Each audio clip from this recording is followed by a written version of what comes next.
Hello students, welcome to my channel. I hope you are doing well.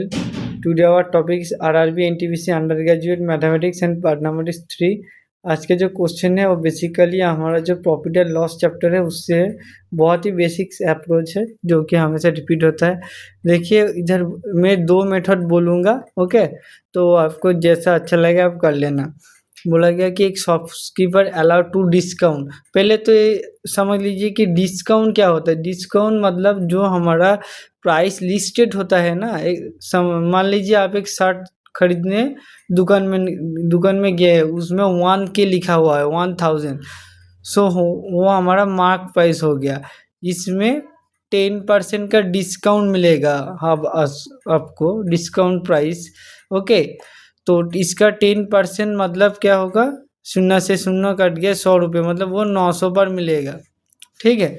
तो अभी इसको selling price हो जाएगा, ठीक है। तो जब मार्क्स प्राइस के ऊपर आप डिस्काउंट अप्लाई करेंगे तब वो सेलिंग प्राइस में कन्वर्ट होता है। और जब कुछ चीज़ आप खरीद के लाएंगे खुद, 100 रुपये में एक पेन बॉक्स खरीद के लाए हैं, उसको 10% लॉस में बेचा, तो ऐसे हो जाएगा। 10% लॉस मतलब क्या, 1 रुपये नुकसान हो जाएगा, 99 में बेचा, तो ये हो जाएगा कॉस्ट प्राइस, ये हो जाएगा सेलिंग प्राइस, ओके। और प्रॉफिट क्या होता है, इसका बीच का जो डिफरेंस हुआ, ठीक है, 100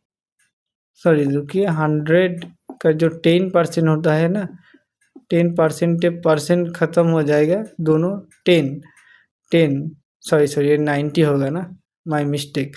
सो ये जो प्रॉफिट होगा ना, ये 10/100 इंटू 100, तो काटपीट के 10 आएगा, क्योंकि लॉस हुआ ना, कॉस्ट प्राइस से जब सेलिंग प्राइस कम हो जाएगा तब ये लॉस हो जाएगा। तो ये बेसिक फार्मूला है जो आपको जानना होगा कि मार्क्स प्राइस लिस्ट प्राइस होता है, लिस्ट प्राइस होता है, उसमें डिस्काउंट देंगे। डिस्काउंट हमेशा मार्क्स प्राइस में होगा, वो डिस्काउंट होने के बाद जो फाइनल प्रोडक्ट आएगा अमाउंट में, वो सेलिंग प्राइस होगा। और इस सेलिंग प्राइस मतलब जिस रुपये में हम लोग खरीदते हैं कोई चीज़ में, वो हमारा कॉस्ट प्राइस होगा। और मतलब बेचते हैं उस सेलिंग प्राइस होता है, और जिसमें खरीदते हैं वो कॉस्ट प्राइस होता है। खरीदना कॉस्ट प्राइस, बेचना सेलिंग प्राइस। और किसी चीज़ में लिस्टेड है वो मार्क प्राइस हो गया, और मार्क प्राइस के ऊपर जो डिस्काउंट मिलता है उसके हिसाब से हम सेलिंग प्राइस कंक्लूड करते हैं, ठीक है, ओके। तो ये सिंपल सा लॉजिक है, इसके ऊपर हमारा एक क्वेश्चन बेस्ड है।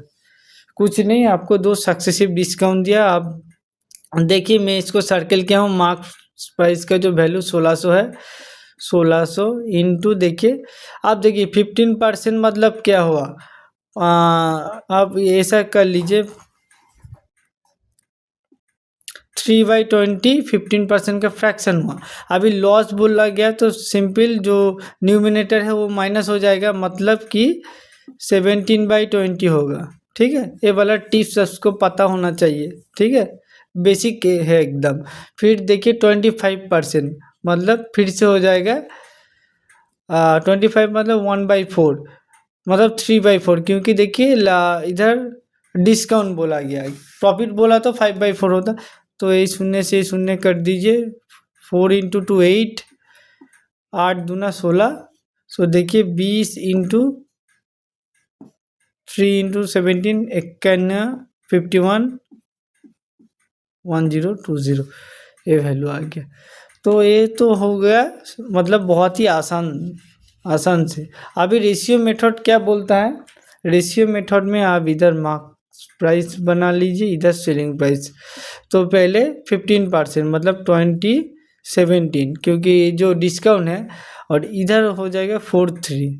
तो देखिए 4 इंटू 2 18, और ये 51, देखिए 81 का जो वैल्यू है वो 1600 है, 1600। इसको 1600 बनाने के लिए 20 से मल्टीप्लाई करना होगा, तो इधर भी 20 से मल्टीप्लाई करना है, दो। देखिए ये वाला दूसरा मेथड, इस मेथड का नाम है रेशियो मेथड, रेशियो मेथड। तो ये वाला चीज़ आप तभी अप्लाई कर पाएंगे जब आपका बेसिक बहुत ही स्ट्रांग होगा। और ये वाला क्या होता है, देखिए क्वेश्चन का महत्व आपको समझना होगा।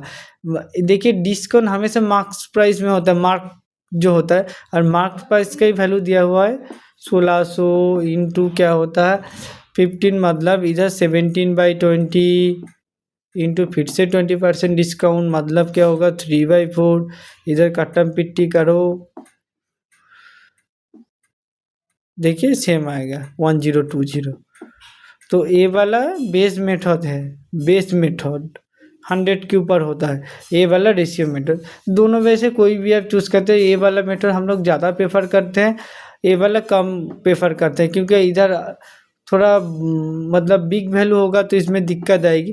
तो आप दोनों ही ट्राई कर सकते हो। देखिए अगर इधर बोल देता है कि दोनों सक्सेसिव डिस्काउंट दिया हुआ है, मार्क प्राइस नहीं दिया है, सेलिंग प्राइस दिया हुआ है, तब भी आप इसी से निकल सकते हैं। ठीक है, so I hope you guys are clear with that. All the best for your upcoming competitive exam. Thank you so much, have a nice day.